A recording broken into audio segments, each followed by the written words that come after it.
Ramachandra Rao urban నక్సలైటే next మా target అన్నట్టున్నాడు. గతంలో రాహుల్ గాంధీ ఇలాంటి వాళ్ళు కూడా అర్బన్ నక్సలైట్లు అంటూ మాట్లాడేటువంటి పరిస్థితి బీజేపీ. సో ఏం చెప్తారు ఈ అర్బన్ నక్సలైట్ల గురించి?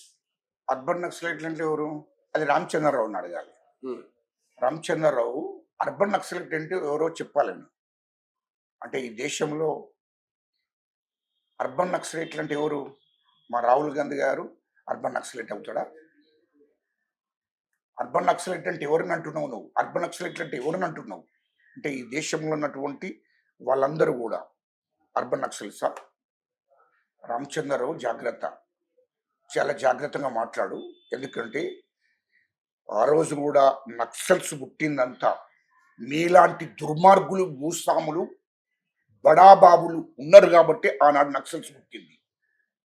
అది గుర్తుపెట్టుకో. ఇలాంటి అహంకరమైన మాటలు మాట్లాడితే ఖబర్దార్ బాగుండదు. ఎందుకంటే నీలాంటి భూస్వామి, దోపిడిదారులు, దొంగలు ఈ రాష్ట్రంలో, దేశంలో ఉన్నారు కాబట్టి ఈ నక్సలైట్లుగా తయారైండు.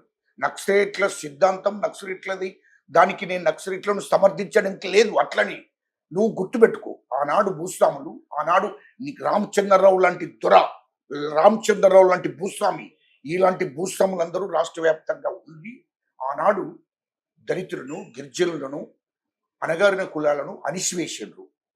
వాళ్ళకు ఉండడానికి ఇల్లు లేకుండా, దున్నుకోవడానికి భూమి లేకుండా చేసి వాళ్ళని నిట్టి శాఖలు వేయించుకొని పశువుల కన్నా హీనంగా చూసిండ్రు. కాబట్టే ఆనాడు దాన్ని తట్టుకోలేక వీళ్ళు చేసినటువంటి ఇంత అంత దోపిడీ కాదు.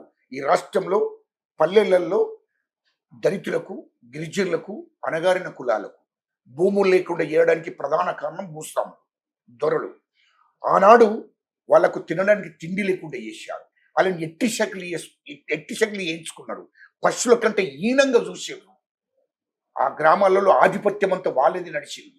వాళ్ళు గ్రామాన్ని, ఆ గ్రామాలను వాళ్ళ ఆధిపత్యం కింద ఉన్నాయి. ఆ రోజు పెత్తనం చేశారు. ఎవరిని కూడా మాట్లాడే పరిస్థితి, చెప్పులు వేసుకొని కూడా రోడ్డు కొంట పోతే సహించినటువంటి భూస్వాములు ఆ రోజులలో. కాబట్టి వీళ్ళు చెప్పులు వేసుకొని పోయే పరిస్థితి లేకుండా, ఎవరన్నా చిన్న తెల్లగా పండుగ వచ్చింది, ఒక బట్ట కొనుక్కొని వేసుకున్నాము, 100 రూపాయలు 50 రూపాయల బట్ట, తెల్ల బట్టలు వేసుకుంటే కూడా ఓర్చుకోలేనటువంటి దొరడు భూస్వాములు ఆనాడు ఉండేవి. కాబట్టి అక్కడ అనిశ్వేతకు గురైన కులాలు, దళితులు కానీ, గిరిజనులు కానీ, అణగారిన కులాలు, అనిశ్వేతకు గురైన వాళ్ళంతా కూడా తిరుగుబాటు మొదలైంది. ఆ తిరుగుబాటు అనేదే, దాని పేరే నక్సలైట్. తిరుగుబాటు మొదలైంది. దాని మూలంగా నక్సలైట్లు పుట్టారు. గ్రామాలలో ఎట్టి శాఖలు ఎవరైతే, ఏ భూస్వాములు, ఏ దొరలైతే వేయించుకున్నారో, గుడిసె లేకుండా, ఇండ్లు లేకుండా, భూములు లేకుండా చేశారో, ఎవరైతే పశువుల కన్నా హీనంగా చూశారో వాళ్ళ మీద తిరుగుబాటు మొదలైంది. నక్సలైట్లు, ఈ మావోయిస్ట్ పార్టీ, ఈ కమ్యూనిస్ట్ పార్టీలే అంతమైపోయినాయి. నెక్స్ట్ అర్బన్ లో ఉన్నటువంటి ఏనండి, అందుకోసమే చెప్తున్నా. అందుకోసమే ఇలాంటి భూస్వాములు, ఇలాంటి మాటలు చేయబట్టే, ఇలాంటి భూస్వాములు చేయబట్టే నక్సల్స్ పుట్టింది. ఆనాడు తిరుగుబాటు మొదలైంది. ఆనాడు భూస్వాములు, ఇలాంటి అహంకారమైన భూస్వాములు, దొరలు లేకపోతే నక్సల్స్ పుట్టేది కాదు. ఇక్కడ వీళ్ళ మూలంగానే నక్సల్స్ పుట్టింది. ఆ నక్సల్స్ కూడా అందరికి సామాజిక న్యాయం జరగాలి, అందరినీ అణిసివేశారు, దోపిడీ చేశారు, భూములు లేకుండా, ఇండ్లు లేకుండా ఎట్టి శక్తులు చేయించుకొని అణిసివేస్తున్నారని చెప్పి దాని మీదనే తిరుగుబాటు జరిగి ఆ గ్రామాలలో ఉన్న యువతని నక్సలైట్లుగా తయారయ్యారు. తుపాకులు పట్టారు. ఇప్పుడు 60 ఏళ్ళు నడిచింది ఈ రాష్ట్రంలో, ఈ దేశంలో యుద్ధం. ఏది? భూస్వాముల మీద, దొరల మీద. ఎవరి మీద కాదు, వాళ్ళు కూడా హిందువులే. ఆ నక్సల్స్ కూడా హిందువులే. అది గుర్తుపెట్టుకో రామచంద్రరావు. వాళ్ళను సరే, మొత్తం మీద తుపాకీతోని రాజ్యం రాదు, అహింసతోని ఏది సాధ్యం కాదు అని చెప్పి ఆ లక్ష్యంతో వాళ్ళందరూ బయటకు వచ్చారు, బయటకు వస్తున్నారు. కానీ మళ్ళా మీరు అర్బన్ నక్సల్స్ అంటే వాస్తవాలు మాట్లాడితే అర్బన్ నక్సలైట్ అంటున్నావా? సామాజిక న్యాయం అందరికి జరగాలంటే వాళ్ళు అర్బన్ నక్సలైట్ అవుతారా? తమాషా చేయకు. అస్సలు దుర్మార్గులు మీరు. వీళ్ళు రాహుల్ గాంధీ గారి కుటుంబాన్ని, రాహుల్ గాంధీ గారిని మాట్లాడే అర్హత ఈ దేశంలో ఎవరికి కూడా లేదు. అది గుర్తుపెట్టుకోవాలి. ఈ దేశంలో ఎవరికి కూడా లేదు. ఎందుకు లేదు అంటే, ఈ దేశంలో రాహుల్ గాంధీ గారి కుటుంబం, తాత ముత్తాతలు ఈ దేశానికి స్వతంత్రం తీసుకొచ్చిన కుటుంబం. ఈ దేశానికి 30 ఏళ్ళు పోరాటం చేశారు ఈ దేశానికి స్వతంత్రం రావడం కోసం. మోతీలాల్ నెహ్రూ గారు, గాంధీ గారు వాళ్ళ సంపదనంతా ఈ దేశం కోసం పెట్టారు. మోతీలాల్ నెహ్రూ గారు ఈ దేశ స్వతంత్రం కోసం వాళ్ళ సొంత సంపదను వేలకు వేలు కోట్లు ఆనాడు ఈ దేశ స్వతంత్రం కోసం పెట్టారు. ఈ దేశ స్వతంత్రం రావాలనే లక్ష్యంతో సొంత ఆస్తులన్నిటి కూడా దారదత్తం చేశారు. స్వతంత్ర పోరాటంలో ఎంతమంది పోరాటం చేస్తున్నారో అంతమంది ఖర్చు పెట్టారు. ఈ దేశానికి స్వతంత్రం తీసుకొచ్చిన కుటుంబమే రాహుల్ గాంధీ కుటుంబం. అది గుర్తుపెట్టుకొని మాట్లాడాలి. ఎందుకంటే నేను ఎందుకు చెప్తున్నానంటే ఈ దేశానికి స్వతంత్రం రావడం కోసం 30 ఏళ్ళు కొట్లాడింది ఆ కుటుంబం. మోతీలాల్ నెహ్రూ గారు 10 ఏళ్ళు జైల్లో ఉన్నాడు ఈ దేశం కోసం. అది గుర్తుపెట్టుకోవాలి. ఈ దేశం కోసం నెహ్రూ గారు 10 ఏళ్ళు జైల్లో ఉన్నాడు. ఇందిరాగాంధీ చనిపోయారు, ప్రాణత్యాగం చేసింది ఈ దేశం కోసం. రాజీవ్ గాంధీ ఈ దేశం కోసం ప్రాణత్యాగం చేశాడు. అరే లుచ్చానా కొడుకులారా, మీరు బీజేపీ కానీ ఆర్ఎస్ఎస్ కానీ నా కొడుకులారా, మీరు ఎవరి కోసం త్యాగం చేసిండ్రా? మీరు ఈ దేశ స్వతంత్ర పోరాటానికి మీకు ఏమైనా సంబంధం ఉందా?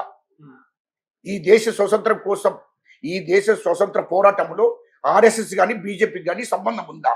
మీరు పాల్గొన్నారా ఇక్కడన్నా? నెంబర్ 1. నెంబర్ 2, ఈ దేశం కోసం మీరు ఏం చేసిందో చెప్పండి. ఈ దేశ స్వతంత్ర పోరాటం లేదు. ఈ తెలంగాణ రాష్ట్రం ఇచ్చింది సోనియా గాంధీ అమ్మ. రాహుల్ గాంధీ కుటుంబం ఈ దేశానికి స్వతంత్రం తీసుకొచ్చిన కుటుంబం అదే. ఈ రాష్ట్రాన్ని ఇచ్చిన కుటుంబం కూడా సోనియా గాంధీ అమ్మ, రాహుల్ గాంధీ కుటుంబమే. మీరు ఏం చేసినో ఒక్కటి చెప్పండి. చెప్పకుండా మేము మీ అయ్యా జాగిర అనుకుంటున్నావా? నీ తాత జాగిర అనుకుంటున్నావా? జాగ్రత్త. దేశంలో ప్రజలు తిరుగుబడి చేస్తే తొక్కుతారు. నా కొడుక రామచంద్రరావు ఇష్టం వచ్చిన మాట్లాడితే ఇక్కడ ఊరుకొని చేతులు కట్టుకుంటున్నట్టు ఎవరు లేరు. యూనివర్సిటీలో కొంతమంది అధ్యాపకులు నక్సల్స్ పాఠాలు చెప్తా ఉన్నారు అనే ఒక చర్చ కూడా జరుగుతా ఉంది. వాళ్ళు కూడా అర్బన్ నక్సలైట్ అంటూ రామచంద్రరావు కామెంట్ చేస్తారు. రామచంద్రరావు మాట్లాడితే ఆ రామచంద్రరావు మాటలు పట్టించుకోవాల్సిన అవసరం లేదు. అలాంటి మాట్లాడితే దేశ ప్రజలు తిరుగుబాటు చేస్తారు. గుర్తుపెట్టుకో. మీకు ఎలాంటి సంబంధం లేదు. మీరే ఆర్ఎస్ఎస్ అనేది ఈ దేశానికి చాలా డేంజర్. వాళ్ళే అస్సలైన ఉగ్రవాదులు, తీవ్రవాదులు. ఒక మాటలో చెప్పాలంటే ఎందుకు గాంధీని చంపిన ఈ దేశానికి స్వతంత్రం తీసుకొచ్చిన గాంధీని చంపిన గాడ్సే ఎవడు? ఆర్ఎస్ఎస్ సంబంధించినటువంటి వాడు ఒక పెద్ద తీవ్రవాది, ఉగ్రవాది. ఆర్ఎస్ఎస్ ను ఈ దేశం నుంచి నిషేధించాలి. బీజేపీ చాలా డేంజర్, ఈ దేశానికి పెద్ద ప్రమాదం. ఏమనంటే రాముని పేరు చెప్పుకొని పబ్బం గడుపుకుంటున్నారు. అరే ఈ దేశంలో ఉన్నటువంటి 60% ఉన్న బీసీలకు మీరు ఏం చేసినో చెప్పండి రా భయ్. ఈ దేశంలో ఉన్న అసలైన హిందువులకు మీరు ఏం చేసినో చెప్పండి. ఒక రాముని పేరు తప్ప మీకు దమ్ముంటే ఈ దేశంలో చేసినాము, ఈ ప్రాజెక్టులు కట్టినాము, ఈ దేశానికి సేవ చేసినాము, ఈ దేశ ప్రజలను ఈ విధంగా డెవలప్ చేసినాము, రైతులను, కార్మికులను, కర్షకులను, విద్యార్థులను, యువతను ఈ పద్ధతిలో మీరు చేసిన మనం ఒకటి గజ్జెప్పండి రా భయ్. ఏమన్నంటే రాముడు, ఏమన్నంటే హిందూ అనేది అరే బీజేపీ పుట్టక ముందు, ఆర్ఎస్ఎస్ పుట్టక ముందు 1000 ఏళ్ల కిందటి హిందూ అనేది ఇక్కడ హిందువులు ఉన్నారు. మీరు పిచ్చకుంట్ల నా కొడుకులై మీరు హిందువుల పేరు చెప్పుకుంటూ, రాముని పేరు చెప్పుకుంటూ పబ్బం గడుపుకుంటారు తప్ప ఈ దేశంలో 1000 ఏళ్ల కిందటే హిందువులు పుట్టారు. 1000 ఏళ్ల కిందటే దేవుళ్ళు పుట్టారు, దేవతలు పుట్టారు. మీకు సంబంధమే లేదు. ఇది బీజేపీ అనేది మొన్నొచ్చింది. బీజేపీకి హిందూ దేవుళ్ళకు సంబంధమే లేదు. ఏమున్నా రాముని పేరు చెప్పుకుంటారు. ఇంకోటి కూడా గుర్తుపెట్టుకోండి. ఇలా వాళ్ళ విభజన చూడండి ఇక్కడ, అది గుర్తుపెట్టుకోండి. మరి రావణాసురుడు ఎవడు? రావణాసురుడు కూడా హిందువే కదా. మరి రావణాసురుడు గురించి మాట్లాడరే? శివుడు హిందువుడే కదా, మరి శివుని గురించి మాట్లాడరే? నేను రామచంద్రరావుని అడుగుతున్నా, మీరెవరు? మీరు శివుని గురించి మాట్లాడరే? మీరు కృష్ణుడి గురించి మాట్లాడరే? మీరు వెంకటేశ్వర గురించి, దేవుని గురించి మాట్లాడరే? కామాఖ్య దేవత గురించి మాట్లాడరే? దుర్గమాత గురించి మాట్లాడరే? మీరు ఎవరి గురించి మాట్లాడకుండా ఓన్లీ రాముని గురించి, ఓన్లీ రాముడు అంటే ఈ దేవతలన్నీ కూడా 99% సంబంధించినటువంటి నిజమైన హిందువుల దేవతలు వీళ్ళందరూ దేవుళ్ళు. కాబట్టి మీరు ఒక రాముణ్ణి అంటే మీరు రాముణ్ణి ఎంచుకొని రాముని పేరు మీదనే మీ పార్టీని నడుపుకుంటుంది తప్ప మీరు నిజమైన హిందువులు కాదు అని నేను అంటున్నా. మీరే అసలైన ఆర్ఎస్ఎస్ బీజేపీ అసలైన ఉగ్రవాదులు, తీవ్రవాదులు. రైట్. ఇప్పుడు అసలైన వాళ్ళు వాళ్ళని నిషేధించాలి, వాళ్ళని ఈ దేశం నుంచి తరిమేయాలి, వాళ్ళని ఈ దేశం నుంచి అసలు కాల్ చేయాలి, వాళ్ళని ఒక్కరిని కూడా ఉంచండి ఈ దేశంలో. అయితే ఈ మధ్య కాలంలో లొంగిపోయిన మావోయిస్ట్ అగ్రనేతలు దేవ్జీ కావచ్చు, మల్లా రాజరెడ్డి లాంటి వాళ్ళు ముఖ్యమంత్రిని కలిసారు. ముఖ్యమంత్రి భవిష్యత్తులో పార్టీలో చేరే అవకాశం ఉందా అంటే ఆలోచించుకొని చెప్తామని అంటున్నారు. ఎట్లా ఇతర రాష్ట్రాలతో కంపేర్ చేసుకుంటే తెలంగాణలో చాలా మంది మావోయిస్టులు లొంగిపోవడానికి రాష్ట్ర ప్రభుత్వం సహకరించింది. డీజీపీ పిలుపు మేరకు చాలా మంది లొంగిపోయారు అనే ఒక చర్చ జరుగుతుంది. సో మావోయిస్టులు కనుక లొంగిపోయిన మావోయిస్టులు కనుక పార్టీలో చేరిస్తే ఒకవేళ జాయిన్ అయితే మాత్రం మీరు చేర్చుకునే అవకాశం ఉందా? జాయిన్ అయితే తప్పకుండా. ఎందుకు? వాళ్ళు మనుషులు కదా, ఉమ్, ఈ దేశానికి సంబంధించిన మనుషులు కదా, ఈ తెలంగాణ రాష్ట్రం బిడ్డలే కదా, ఉమ్, ఈ రాష్ట్రానికి సంబంధించిన బిడ్డలే కదా, ఈ రాష్ట్రం కోసం, ఈ దేశ అణగారిన కులాల కోసం, అట్టడుగు వర్గాల కోసం యుద్ధం చేసిన వాళ్ళు కదా, పోరాటం చేసిన వాళ్ళు కదా. తప్పేంటి? ఉమ్, తప్పేంది? ఈ రాష్ట్రంలో గ్రామంలో పుట్టిన బిడ్డలు కదా, మట్టిలో పుట్టిన బిడ్డలు కదా, ఎందుకు చేర్చుకోకూడదు? వాళ్ళు ఖచ్చితంగా ఈ సామాజిక వర్గాలకు, ఎస్సీలకు, ఎస్టీలకు, బీసీలకు, అణగారిన కులాలకు సామాజిక న్యాయం జరగాలంటే, రాజ్యాధికారం వీళ్ళ చేతికి రావాలంటే ఖచ్చితంగా వాళ్ళందరూ బయటకు వచ్చి రాజకీయ పార్టీలో చేరవలసిందే, 100% చేరవలసిందే.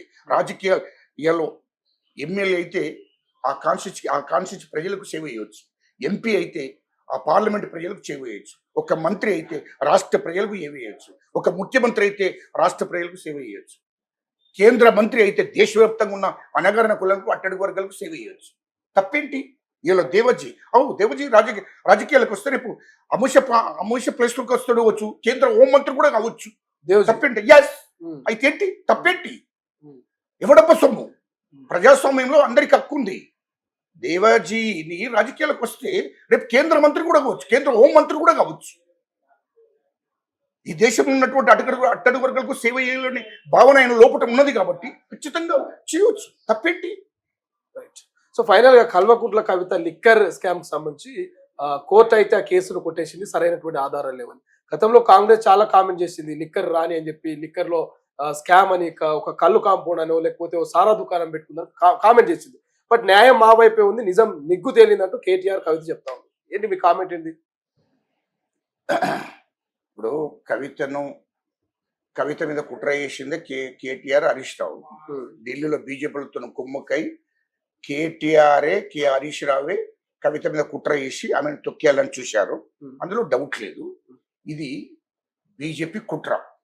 బీజేపీ మొదటి నుంచి కూడా దేశంలో ఒక బీజేపీ, ఆర్ఎస్ఎస్ ఉండాలని చూస్తున్నారు. ఎవరు కూడా ఎదిగినా, ఇతర పార్టీల నుంచి ఎవరు ఎదిగినా వాళ్ళను అన్ని పార్టీలలో ఉన్నటువంటి వాళ్ళు అణిసివేయాలని కుట్ర కుతంత్రాలు చేసింది. వాస్తవానికి దేశంలో